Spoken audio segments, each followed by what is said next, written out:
Chapter 22.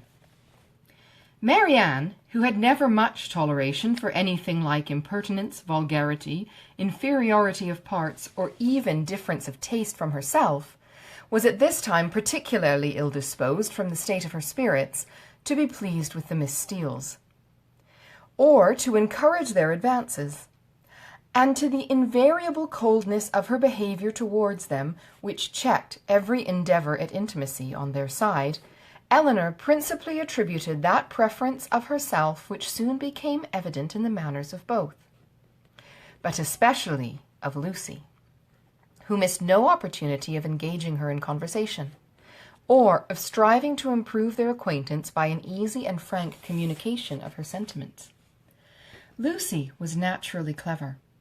Her remarks were often just and amusing, and as a companion for half an hour, Elinor frequently found her agreeable. But her powers had received no aid from education. She was ignorant and illiterate, and her deficiency of all mental improvement, her want of information in the most common particulars, could not be concealed from Miss Dashwood, in spite of her constant endeavour to appear to advantage. Elinor saw and pitied her for the neglect of abilities which education might have rendered so respectable.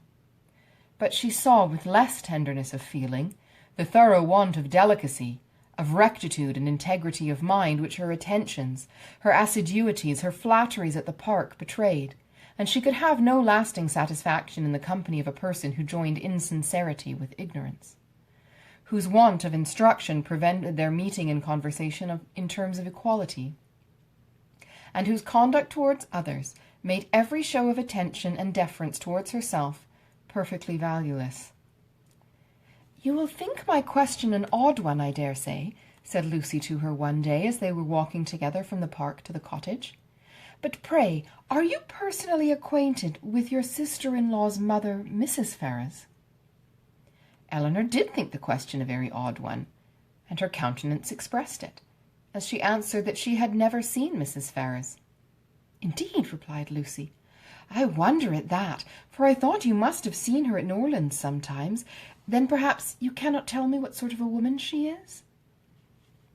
"No," returned Elinor, cautious of giving her real opinion of Edward's mother, and not very desirous of satisfying what seemed impertinent curiosity. "I know nothing of her." "I am sure you think me very strange for inquiring about her in such a way," said Lucy, eyeing Elinor attentively as she spoke. "But perhaps there may be reasons. I wish I might venture, but however I hope you will not do me the justice of believing that I do not mean to be impertinent." Elinor made her a civil reply, and they walked on for a few minutes in silence. It was broken by Lucy, who renewed the subject again by saying with some hesitation, "I cannot bear to have you think me impertinently curious. I am sure I would rather do anything in the world than be thought so by a person whose good opinion is so well worth having as yours. And I am sure I should not have the smallest fear of trusting you. Indeed, I should be very glad of your advice how to manage in such an uncomfortable situation as I am. But, however, there is no occasion to trouble you. I am sorry you do not happen to know Mrs. Ferrars." "I am sorry I do not," said Elinor in great astonishment, "if it could be of any use to you to know my opinion of her. But really I never understood that you were at all connected with that family, and therefore I am a little surprised, I confess, at so serious an inquiry into her character." "I dare say you are, and I am sure I do not at all wonder at it. But if I dared to tell you all, you would not be so much surprised. Mrs. Ferrars is certainly nothing to me at present, but the time may come. How soon it will come must depend upon herself, when we must be very intimately connected." She looked down as she said this, amiably bashful, with only one side glance at her companion to observe its effect on her. "Good heavens!" cried Elinor. "What do you mean? Are you acquainted with Mr. Robert Ferrars? Can you be?" And she did not feel much delighted with the idea of such a sister-in-law. "No," replied Lucy, "not to Mr. Robert Ferrars. I never saw him in my life. But," fixing her eyes upon Elinor, "to his elder brother." What felt Elinor in that moment? Astonishment, That would have been as painful as it was strong, had not an immediate disbelief of the assertion attended it. She turned towards Lucy in silent amazement, unable to divine the reason or object of such a declaration, and though her complexion varied, she stood firm in incredulity, and felt in no danger of an hysterical fit or a swoon. "You may well be surprised," continued Lucy, "for to be sure you could have no idea of it before, for I dare say he never dropped the smallest hint of it to you, or any of your family, because it was always meant to be a great secret, and I am sure has been faithfully kept so by me to this hour. Not a soul of all my relations know of it but Anne, and I never should have mentioned it to you if I had not felt the greatest dependence in the world upon your secrecy. And I really thought my behaviour in asking so many questions about Mrs. Ferrars must seem so odd, that I thought it ought to be explained. And I do not think Mr. Ferrars can be displeased when he knows I have trusted you, because I know he has the highest opinion in the world of all your family, and looks upon yourself and the other Miss Dashwoods quite as his own sisters." She paused. Elinor for a few moments remained silent. Her astonishment at what she heard was at first too great for words, but at length, forcing herself to speak, and to speak cautiously, she said with a calmness of manner which tolerably well concealed her surprise and solicitude, "May I ask if your engagement is of long standing?" "We have been engaged these 4 years." 4 years? "Yes." Elinor, though greatly shocked, still felt unable to believe it. "I did not know," said she, "that you were even acquainted till the other day." "Our acquaintance, however, is of many years' date. He was under my uncle's care, you know, a considerable while." "Your uncle?" "Yes, Mr. Pratt. Did you never hear him talk of Mr. Pratt?" "I think I have," replied Elinor, with an exertion of spirits which increased with her increase of emotion. "He was 4 years with my uncle, who lives at Longstaple, near Plymouth. It was there our acquaintance began, for my sister and me was often staying with my uncle, and it was there our engagement was formed, though not till a year after he had quitted as a pupil, but he was almost always with us afterwards. I was very unwilling to enter it, as you may imagine, without the knowledge and approbation of his mother, but I was too young, and loved him too well to be so prudent as I ought to have been. Though you do not know him so well as me, Miss Dashwood, you must have seen enough of him to be sensible he is very capable of making a woman sincerely attached to him." "Certainly," answered Elinor, without knowing what she said, but after a moment's reflection she added with revived security of Edward's honour and love, and her companion's falsehood, "Engaged to Mr. Ferrars? I confess myself so totally surprised at what you tell me that really, I beg your pardon, but surely there must be some mistake of person or name. We cannot mean the same Mr. Ferrars." "We can mean no other," cried Lucy, smiling. "Mr. Edward Ferrars, the eldest son of Mrs. Ferrars of Park Street, and brother of your sister-in-law, Mrs. John Dashwood, is the person I mean. You must allow that I am not likely to be deceived as to the name of the man on whom all my happiness depends." "It is strange," replied Elinor in a most painful perplexity, "that I should never have heard him even mention your name." "No, considering our situation, it was not strange. Our first care has been to keep the matter secret. You knew nothing of me or my family, and therefore there could be no occasion for ever mentioning my name to you, and as he was always particularly afraid of his sister's suspecting anything, that was reason enough for his not mentioning it." She was silent. Elinor's security sunk, but her self-command did not sink with it. 4 years you have been engaged," she said with a firm voice. "Yes, and heaven knows how much longer we may have to wait. Poor Edward, it puts him quite out of heart." Then, taking a small miniature from her pocket, she added, "To prevent the possibility of mistake, be so good as to look at this face. It does not do him justice, to be sure, but yet I think you cannot be deceived as to the person it was drew for. I have had it above these 3 years." She put it into her hands as she spoke, and when Elinor saw the painting, whatever other doubts her fear of a too hasty decision or wish of detecting falsehood might suffer to linger in her mind, she could have none of its being Edward's face. She returned it almost instantly, acknowledging the likeness. "I have never been able," continued Lucy, "to give him my picture in return, which I am very much vexed at, for he has been always so anxious to get it. But I am determined to set for it the very first opportunity." "You are quite in the right," replied Elinor calmly. They then proceeded a few paces in silence. Lucy spoke first. "I am sure," said she, "I have no doubt in the world of your faithfully keeping the secret, because you must know of what importance it is to us not to have it reach his mother, for she would never approve of it. I dare say I shall have no fortune, and I fancy she is an exceeding proud woman." "I certainly did not seek your confidence," said Elinor, "but you do me no more than justice in imagining that I may be depended on. Your secret is safe with me. But pardon me if I express some surprise at so unnecessary a communication. You must at least have felt that my being acquainted with it could not add to its safety." As she said this, she looked earnestly at Lucy, hoping to discover something in her countenance, perhaps the falsehood of the greatest part of what she had been saying. But Lucy's countenance suffered no change. "I was afraid you would think I was taking a great liberty with you," said she, "in telling you all this. I have not known you long, to be sure, personally at least. But I have known you and all your family by description a great while, and as soon as I saw you I felt almost as if you was an old acquaintance. Besides, in the present case, I really thought some explanation was due to you after my making such particular inquiries about Edward's mother, and I am so unfortunate that I have not a creature whose advice I can ask. Anne is the only person that knows of it, and she has no judgment at all. Indeed, she does me a great deal more harm than good, for I am in constant fear of her betraying me. She does not know how to hold her tongue, as you must perceive, and I am sure I was in the greatest fright in the world t'other day when Edward's name was mentioned by Sir John, lest she should out with it all. You can't think how much I go through in my mind from it altogether. I only wonder that I am alive after what I have suffered for Edward's sake these last 4 years. Everything in such suspense and uncertainty, and seeing him so seldom. We can hardly meet above twice a year. I am sure I wonder my heart is not quite broke." Here she took out her handkerchief, but Elinor did not feel very compassionate.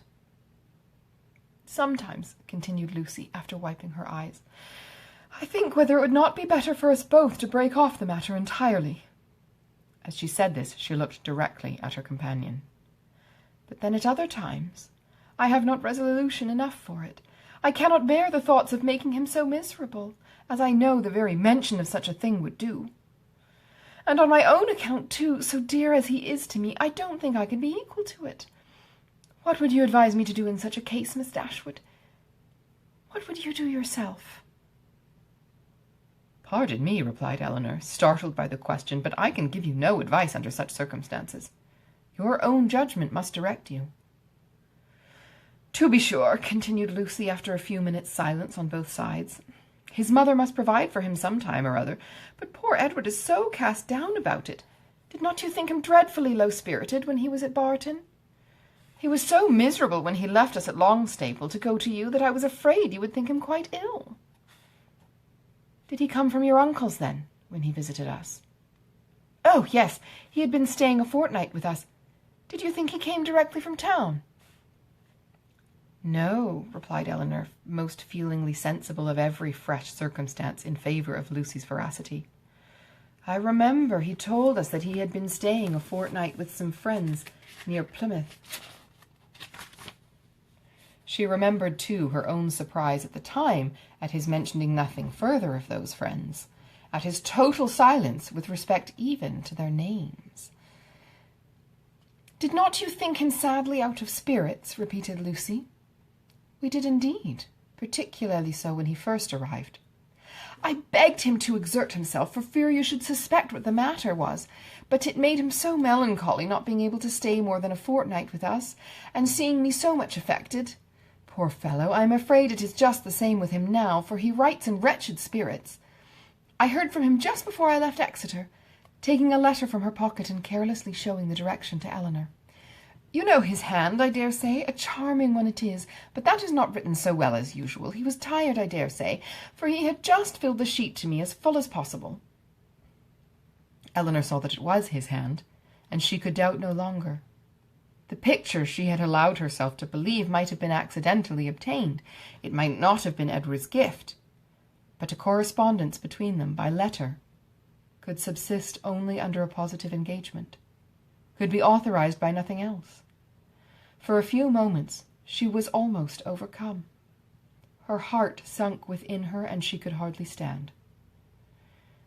But exertion was indispensably necessary, and she struggled so resolutely against the oppression of her feelings that her success was speedy and for the time complete. "Writing to each other," said Lucy, returning the letter into her pocket, "is the only comfort we have in such a long separation. Yes, I have one other comfort in his picture, but poor Edward has not even that. If he had but my picture, he said, he should be easy. I gave him a lock of my hair set in a ring when he was at Longstaple last, and that was some comfort to him, he said, but not equal to a picture. Perhaps you might notice the ring when you saw him?" "I did," said Eleanor, with a composure of voice under which was concealed an emotion and distress beyond anything she had ever felt before. She was mortified, shocked, confounded. Fortunately for her, they had now reached the cottage, and the conversation could be continued no farther. After sitting with them a few minutes, the Miss Steeles returned to the park, and Eleanor was then at liberty to think and be wretched. Chapter 23. However small Eleanor's general dependence on Lucy's veracity might be, it was impossible for her on serious reflection to suspect in the present case, where no temptation could be answerable to the folly of inventing a falsehood of such a description. What Lucy had asserted to be true, therefore, Eleanor could not, dared not longer doubt. Supported as it was, too, on every side by such probabilities and proofs, and contradicted by nothing but her own wishes, their opportunity of acquaintance in the house of Mr. Pratt was a foundation for the rest, at once indisputable and alarming.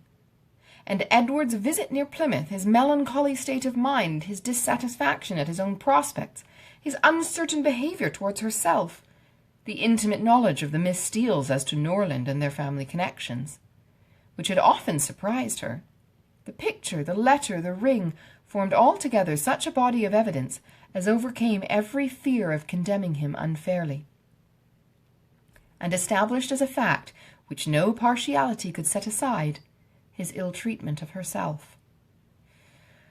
Her resentment of such behaviour, her indignation at having been its dupe, for a short time made her feel only for herself. But other ideas, other considerations soon arose. Had Edward been intentionally deceiving her? Had he feigned a regard for which he did not feel?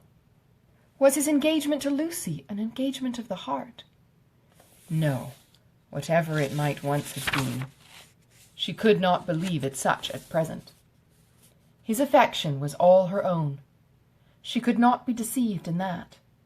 Her mother, sisters, Fanny, all had been conscious of her regard for her at Norland. It was not an illusion of her own vanity. He certainly loved her. What a softener of the heart was this persuasion! How much could it not tempt her to forgive? He had been blamable, highly blamable, in remaining at Norland, after he first felt her influence over him to be more than it ought to be. In that he could not be defended, but if he had injured her, how much more had he injured himself? If her case were pitiable, his was hopeless. His imprudence had made her miserable for a while, but it seemed to have deprived himself of all chance of ever being otherwise. She might in time regain tranquillity, but he, what had he to look forward to? Could he ever be tolerably happy with Lucy Steele? Could he, were his affection for herself out of the question, with his integrity, his delicacy, and well-informed mind, be satisfied with a wife like her, illiterate, artful, and selfish? The youthful infatuation of 19 would naturally blind him to everything but her beauty and good nature. But the 4 succeeding years which, if rationally spent, give such improvement to the understanding, must have opened his eyes to her defects of education, while the same period of time spent on her side in inferior society and more frivolous pursuits had perhaps robbed her of that simplicity which might once have given an interesting character to her beauty. If in the supposition of his seeking to marry herself, his difficulties from his mother had seemed great, how much greater were they now likely to be when the object of his engagement was undoubtedly inferior in connections and probably inferior in fortune to herself. These difficulties, indeed, with an heart so alienated from Lucy, might not press very hard upon his patience, but melancholy was the state of the person by whom the expectation of family opposition and unkindness could be felt as a relief. As these considerations occurred to her in painful succession, she wept for him more than for herself. Supported by the conviction of having done nothing to merit her present unhappiness, and consoled by the belief that Edward had done nothing to forfeit her esteem, she thought she could, even now, under the first smart of the heavy blow, command herself enough to guard every suspicion of the truth from her mother and sisters. And so well was she able to answer her own expectations that when she joined them at dinner only 2 hours after she had first suffered the extinction of all her dearest hopes, no one would have supposed from the appearance of the sisters that Eleanor was mourning in secret over obstacles which must divide her forever from the object of her love, and that Marianne was internally dwelling on the perfections of a man of whose whole heart she felt thoroughly possessed, and whom she expected to see in every carriage which drove near the house. The necessity of concealing from her mother and Marianne what had been entrusted in confidence to herself, though it obliged her to unceasing exertion, was no aggravation of Eleanor's distress.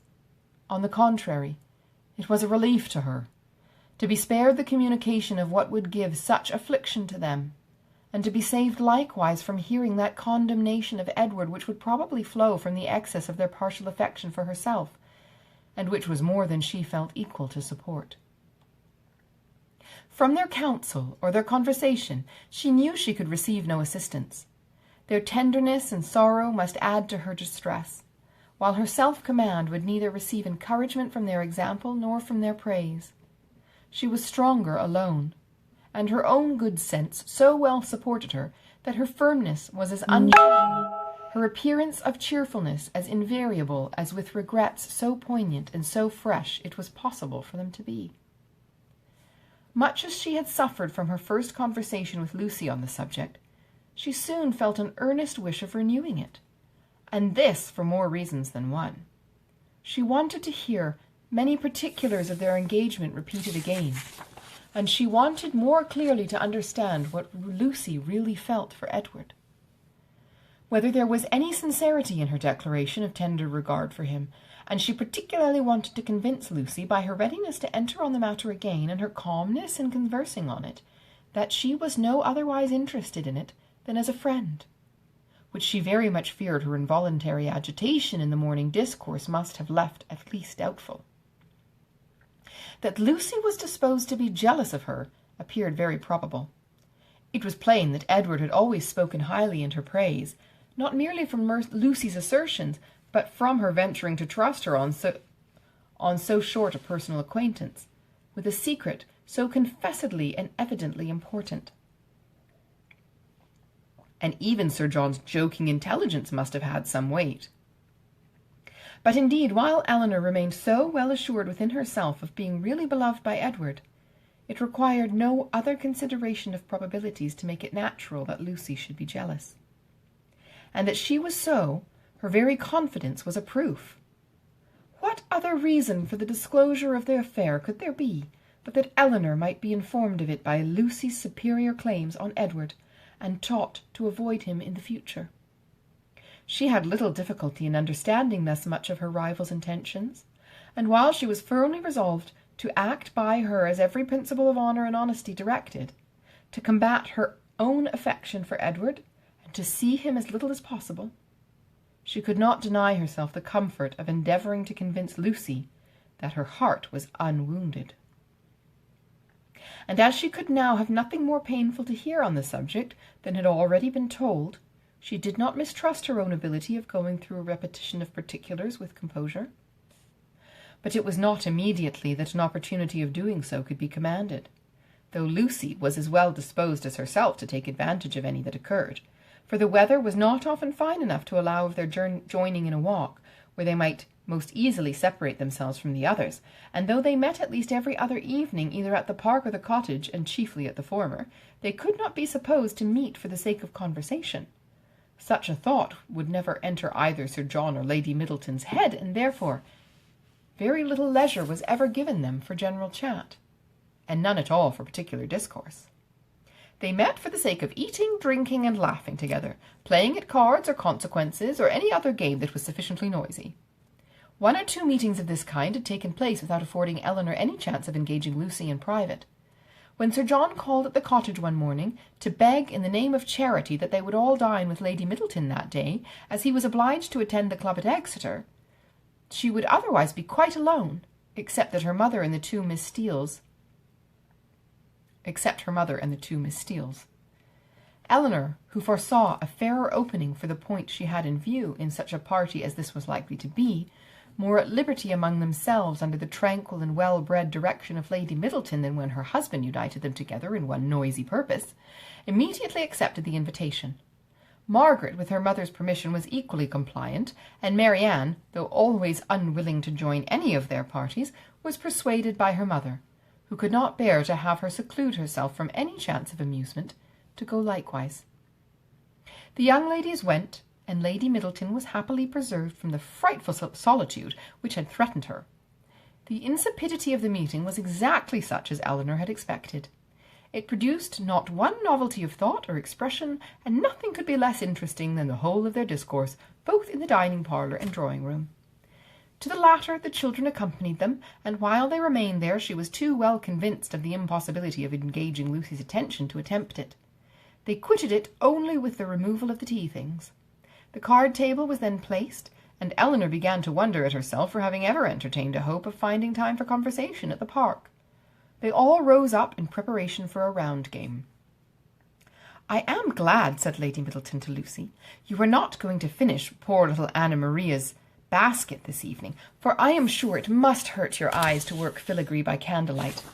And we will make the dear little love some amends for her disappointment tomorrow, and then I hope she will not much mind it." This hint was enough. Lucy recollected herself instantly and replied, "Indeed, you are very much mistaken, Lady Middleton. I am only waiting to know whether you can make your party without me, or I should have been at my filigree already. I would not disappoint the little angel for all the world, and if you want me at the card-table now, I am resolved to finish the basket after supper." "You are very good. I hope it won't hurt your eyes. Will you ring the bell for some working candles? My poor little girl would be sadly disappointed, I know, if the basket was not finished tomorrow, for though I told her it certainly would not, I am sure she depends upon having it done." Lucy directly drew her work-table near her, and reseated herself with an alacrity and cheerfulness which seemed to infer that she could taste no greater delight than in making a filigree basket for a spoilt child. Lady Middleton proposed a rubber of Casino to the others. No one made any objection but Marianne, who, with her usual inattention to the forms of general civility, exclaimed, "Your ladyship will have the goodness to excuse me. You know I detest cards. I shall go to the pianoforte. I have not touched it since it was tuned." And without further ceremony she turned away and walked to the instrument. Lady Middleton looked as if she thanked heaven that she had never made so rude a speech. "Marianne can never keep long from that instrument, you know, ma'am," said Elinor, endeavouring to smooth away the offence, "and I do not much wonder at it, for it is the very best toned pianoforte I ever heard." The remaining 5 were now to draw their cards. "Perhaps," continued Elinor, "if I should happen to cut out, I may be of use to Miss Lucy Steele in rolling her papers for her, and there is so much still to be done to the basket that it must be impossible, I think, for her labour singly to finish it this evening. I should like the work exceedingly if she would allow me a share in it." "Indeed, I shall be very much obliged to you for your help," cried Lucy, "for I find there is more to be done to it than I thought there was, and it would be a shocking thing to disappoint dear Anna Maria after all." "Oh, that would be terrible indeed," said Miss Steele. "Dear little soul, how I do love her!" "You are very kind," said Lady Middleton to Elinor, "and as you really like the work, perhaps you will be as well pleased not to cut in until another rubber, or will you take your chance now?" Eleanor joyfully profited by the first of these proposals, and thus, by a little of that address which Marianne could never condescend to practice, gained her own end and pleased Lady Middleton at the same time.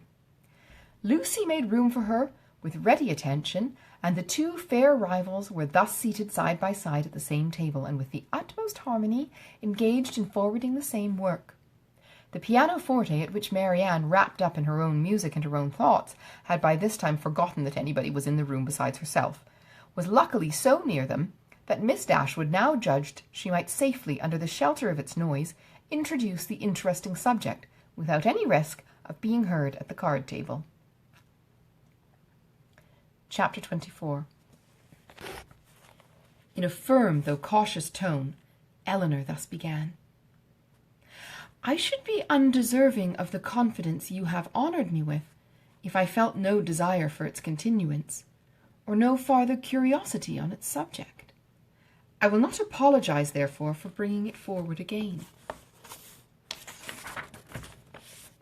Thank you, cried Lucy warmly, for breaking the ice. You have set my heart at ease by it, for I was somehow or other afraid I had offended you by what I told you that Monday. Offended me? How could you suppose so? Believe me, and Eleanor spoke it with the truest sincerity, nothing could be farther from my intention than to give you such an idea.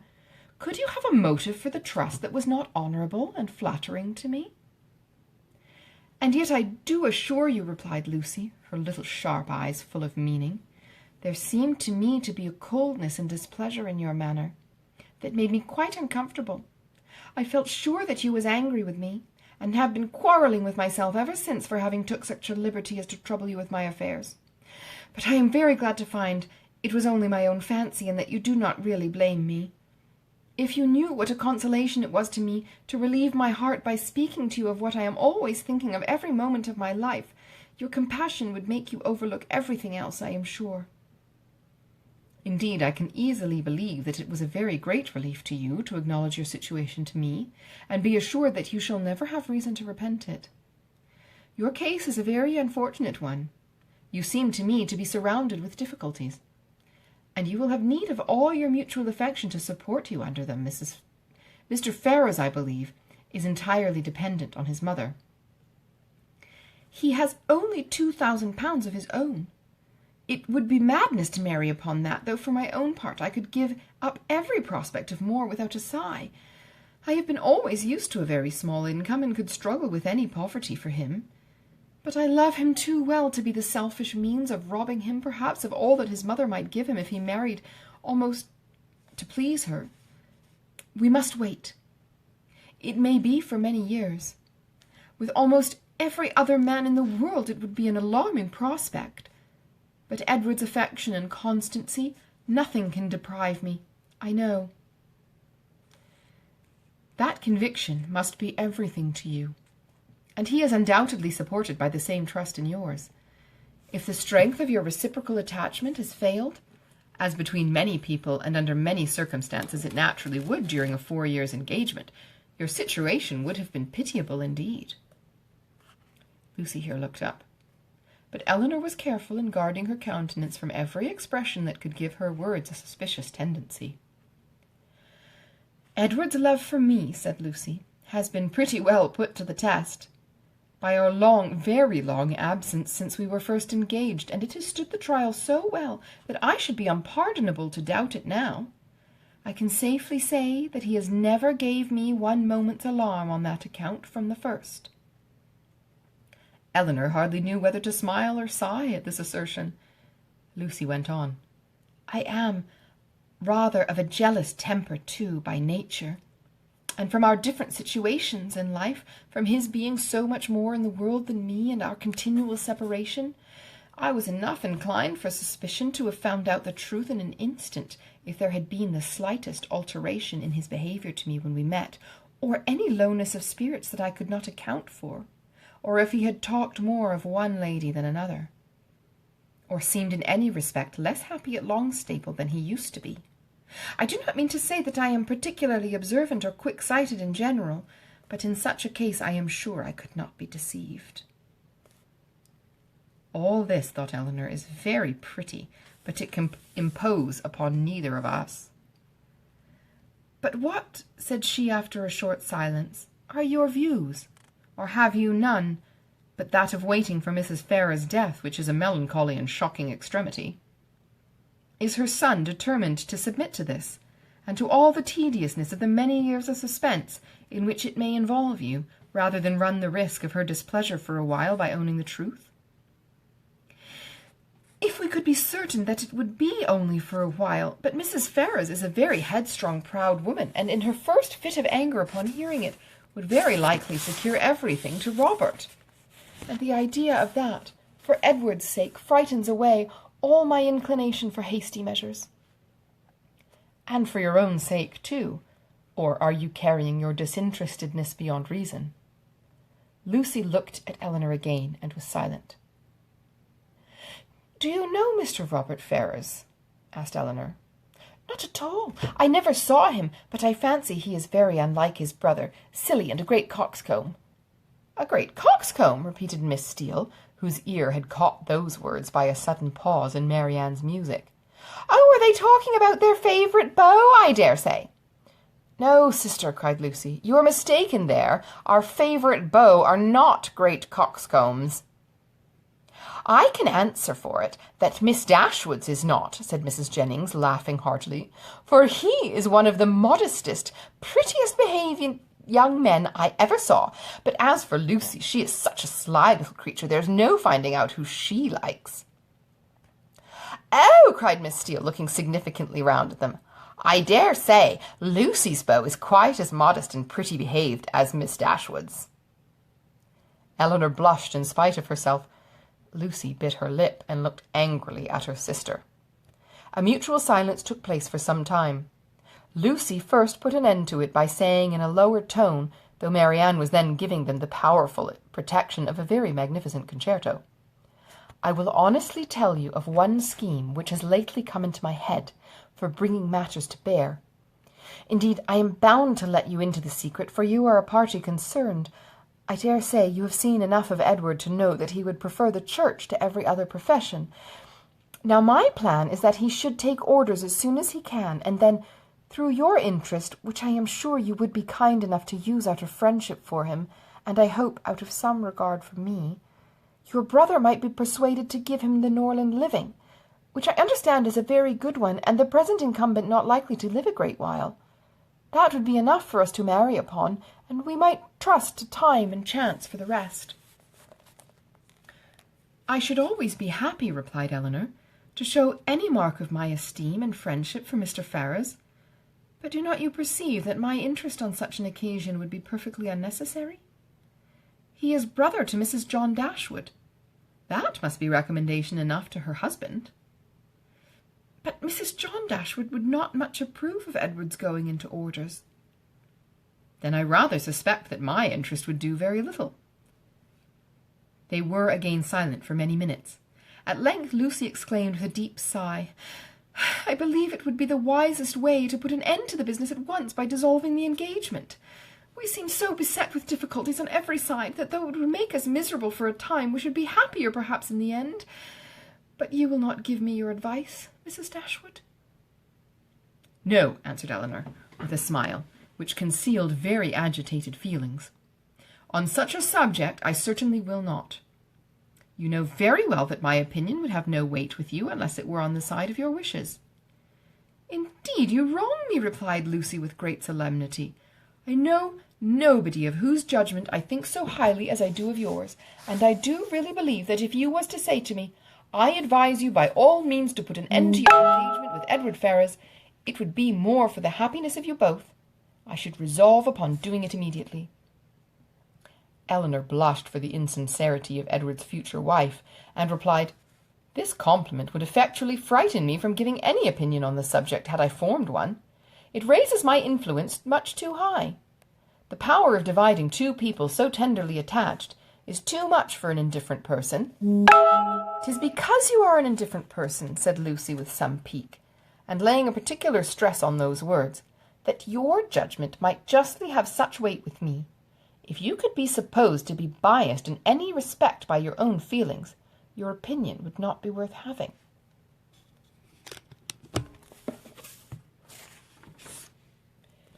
Elinor thought it was wisest to make no answer to this, lest they might provoke each other to an unsuitable increase of ease and unreserve, and was even partly determined never to mention the subject again. Another pause, therefore, of many minutes' duration succeeded this speech, and Lucy was still the first to end it. "Shall you be in town this winter, Miss Dashwood?" said she, with all her customary complacency. "Certainly not." "I am sorry for that," returned the other, while her eyes brightened at the information. "It would have gave me such pleasure to meet you there. But I dare say you won't go for all that. To be sure, your brother and sister will ask you to come to them." "It will not be in my power to accept their invitation if they do." "How unlucky that is! I had quite depended upon meeting you there. Anne and me are going to the latter end of January to some relations who have been wanting us to visit them these several years, but I only go for the sake of seeing Edward. He will be there in February. Otherwise London would have no charms for me. I have no spirits for it." Elinor was soon called to the card-table by the conclusion of the first rubber, and the confidential discourse of the two ladies was therefore at an end, to which both of them submitted without any reluctance, for nothing had been said on either side to make them dislike each other less than they had done before.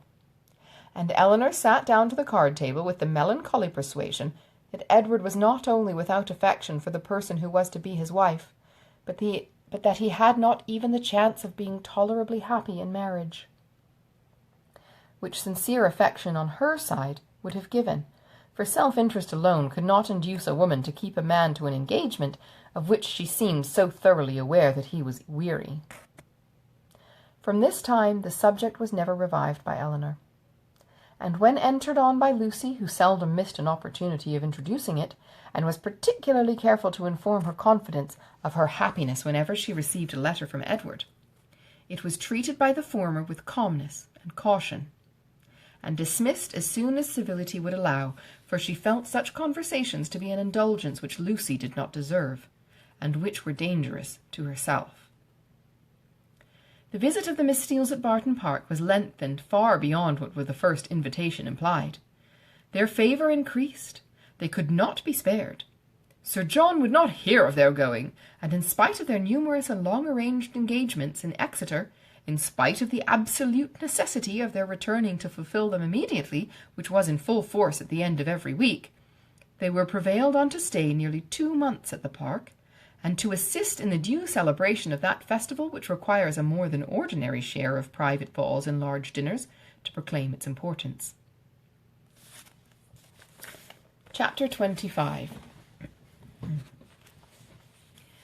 Though Mrs. Jennings was in the habit of spending a large portion of the year at the houses of her children and friends, she was not without a settled habitation of her own.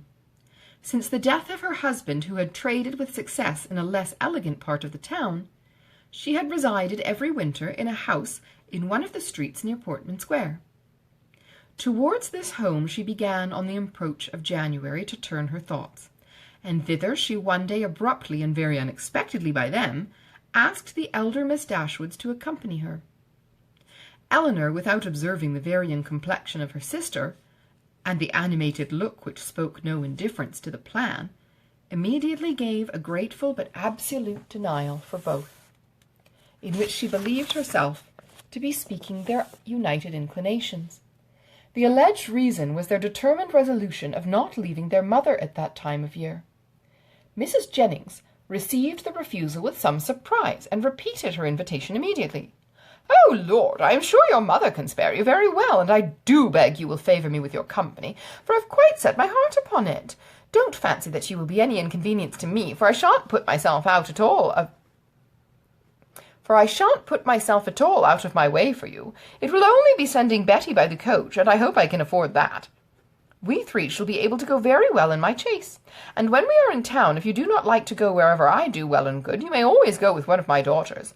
I am sure your mother will not object to it, for I have had such good luck in getting my own children off my hands that she will think me a very fit person to have the charge of you. And if I don't get one of you at least well married before I have done with you, it shall not be my fault.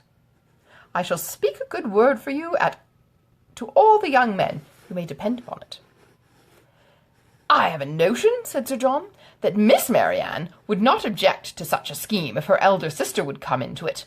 It is very hard indeed that she should not have a little pleasure because Miss Dashwood does not wish it. So I would advise you two to set off to town when you are tired of Barton, without saying a word to Miss Dashwood about it."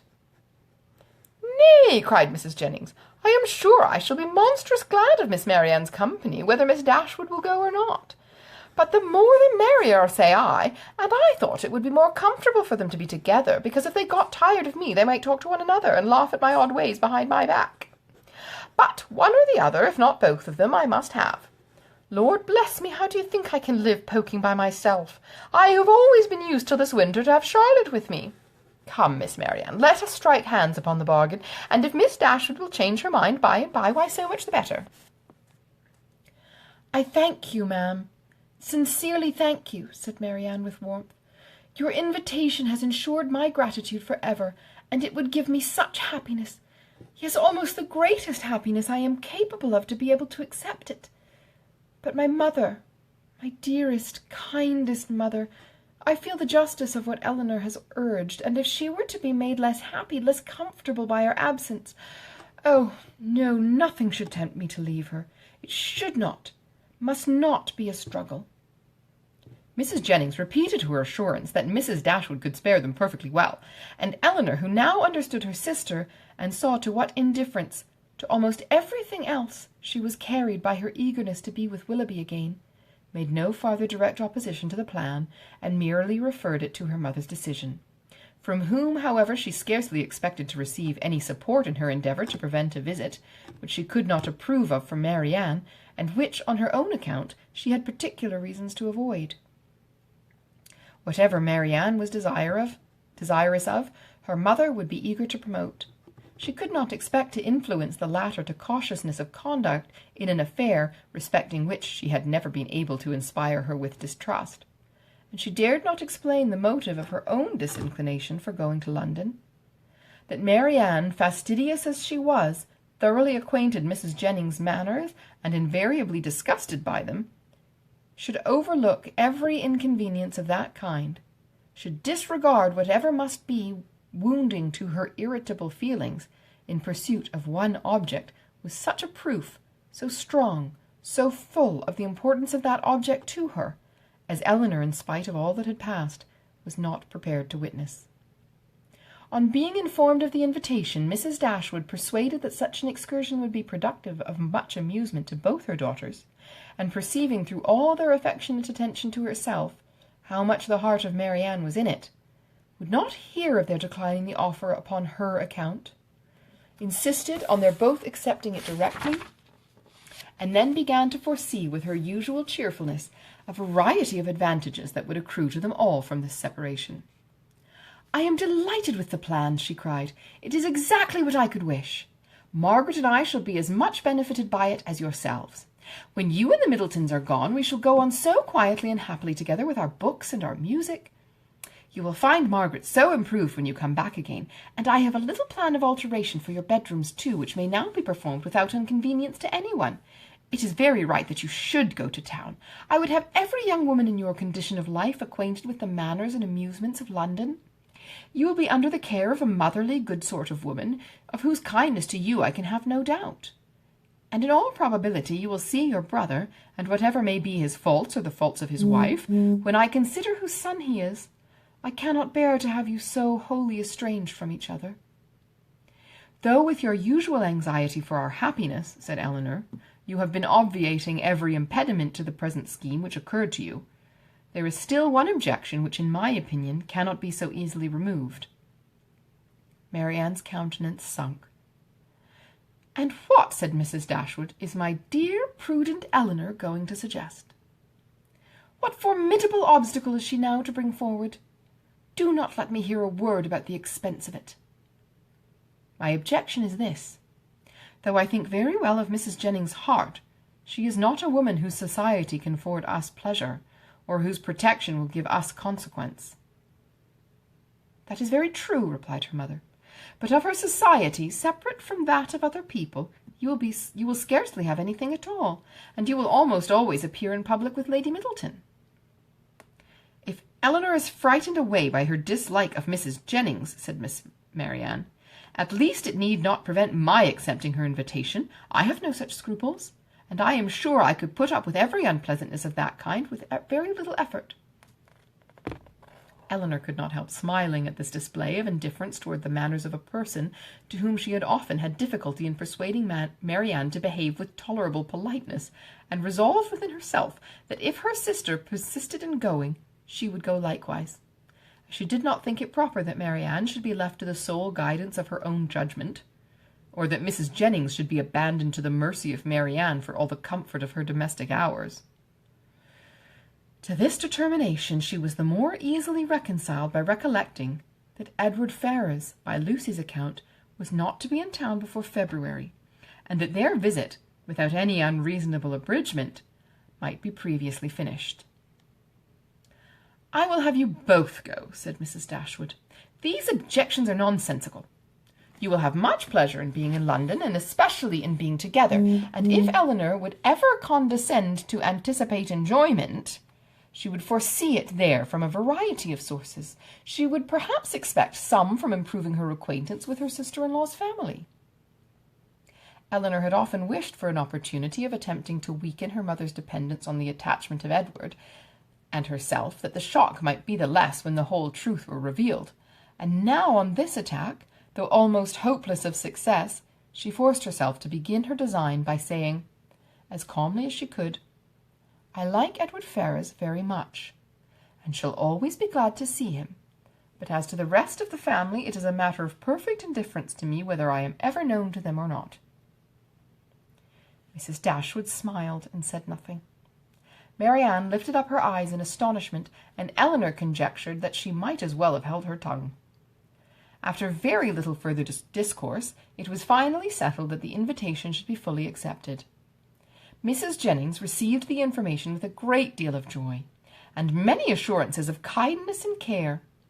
Nor was it a matter of pleasure merely to her. Sir John was delighted, for to a man whose prevailing anxiety was the dread of being alone, the acquisition of 2 to the number of inhabitants in London was something. Even Lady Middleton took the trouble of being delighted, which was putting herself rather out of her way. And as for the Miss Steeles, especially Lucy, they had never been so happy in their lives as this intelligence made them.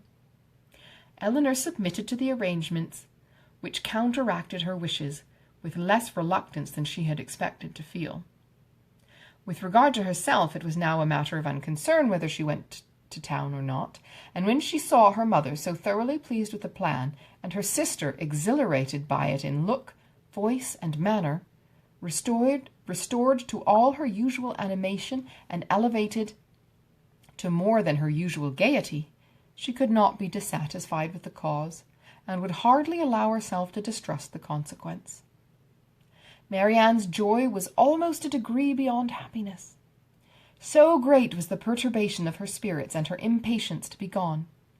Her unwillingness to quit her mother was her only restorative to calmness, and at the moment of parting her grief on that score was excessive. Her mother's affliction was hardly less, and Eleanor was the only one of the 3 who seemed to consider the separation as anything short of eternal. Their departure took place in the first week of January. The Middletons were to follow in about a week. The Miss Steeles kept their station at the park, and were to quit it only with the rest of the family.